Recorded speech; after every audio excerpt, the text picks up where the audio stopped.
All right, I'm going to explain this the best I can. This is what comes down to dyno tuning and getting the most out of your motorcycle.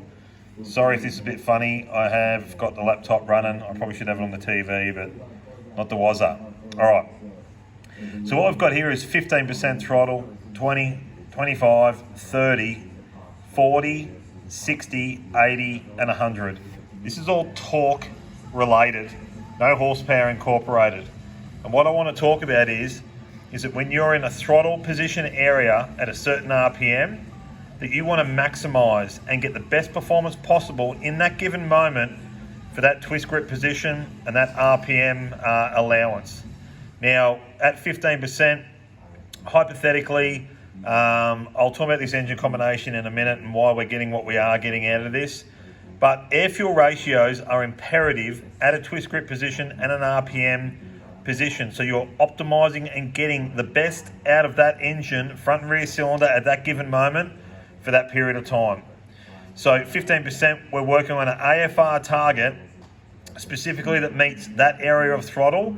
And when we've got it corrected, we are maximizing the performance in that area for the given moment when you're belting on the throttle. Same at 20%, 25, 30. This is how it works. So as long as we have the best efficiency available, front and rear cylinder, at that given time, air fuel ratio wise, ignition timing wise, whatever it is, with the combination of camshaft, compression ratio, air cleaner, exhaust system, we want the best out of it. Now, right now, hypothetically saying, at 15% throttle, we are making, just argument's sake, 28.33 foot-pound of torque at 2,000 RPM. Now, your motorcycle, if it's not corrected correctly at that given moment for that position and say it's down 5 foot-pound of torque, you're missing out on linear performance in that area when you're barking through the throttle there to achieve whatever comes next in your throttle twist grip position and RPM scale for what your combination is. Now, from there, we're going to 20% throttle. So say if you're in a 60k an hour area and you're at a steady state, position of throttle, AFR, everything else, RPM range, and then you crack on the throttle. If your 20% area isn't maximized for what it's meant to be in the given moment, at that twist grip position, at that RPM scale, and that AFR target area of what you're meant to be in, then you could see potentially, obviously, a loss of power in that given moment.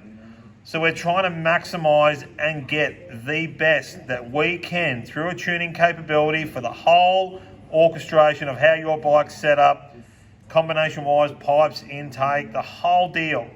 The tune's imperative to maximize and get the best performance value out of whatever it is in that given moment on what you've got going on. The fuel you use, don't get me wrong, altitude indifferences and this and that and whatever, but we want to know the bang for buck you are at peak performance for that engine in that moment, for that air fuel ratio until it comes off a lower end steady state area of what, and then you're banging into a power area that we need to know you are on the money everywhere that we can. Now, I want to show you, right, just as a rule of thumb for this bike, and I'll go through the combination, but 15%, where's my cursor gone? Fuck, there it is. So 15% throttle, 28.3 foot-pound of torque at 2 grand. 53.63 at 2200. 80 foot-pound of torque, so we're 15, 20 at 25%. We're at 80.86 foot-pound of torque at 2400. Notice here what's going on is a lot of the area you use on the street, 2 to 4 grand. Right, we're seeing optimum performance. 15, 20, 25, 30, 40, 60, 80, and 100. So what I want to show you is, okay, we've got our figures, right, cool.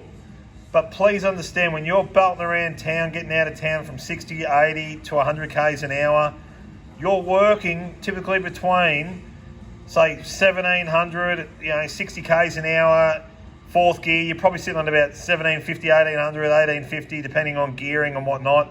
But you're using a lot of the area in this area. Okay, please understand, depending on combination, you are always short shifting and creating in a torque area most of the time. Unless you're banging it down the track and you're 100% throttle and 60, 80, 100% throttle, whatever. But this bike is a 114 breakout. Now, I've deducted 30 thousandths out of the sweat volume and squish setup on this bike.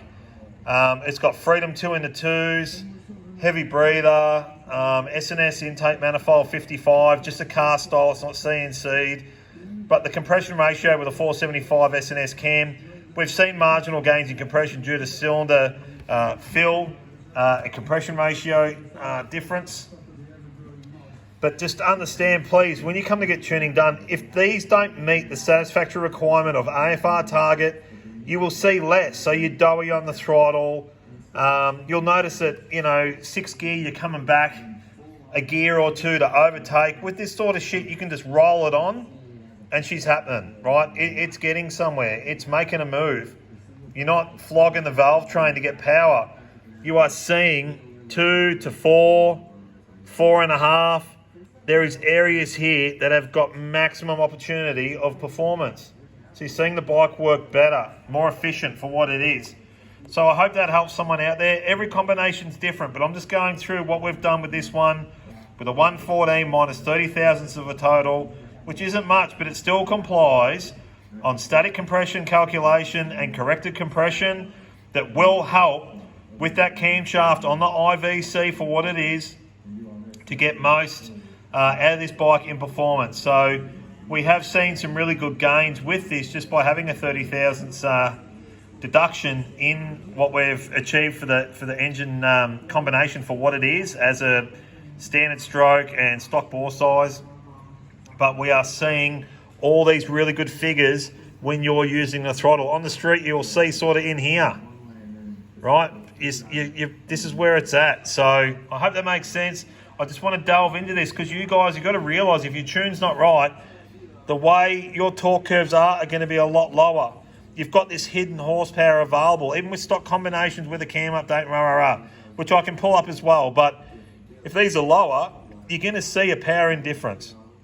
We want to optimise peak performance for your air-fuel ratio to be calculated and targeted and set up accordingly for your combination and whatever else. You can get more out of what you've got just through a tune with updates. A lot of the tuning that comes in here is not even close, but we're just seeing these areas where you want to be optimised.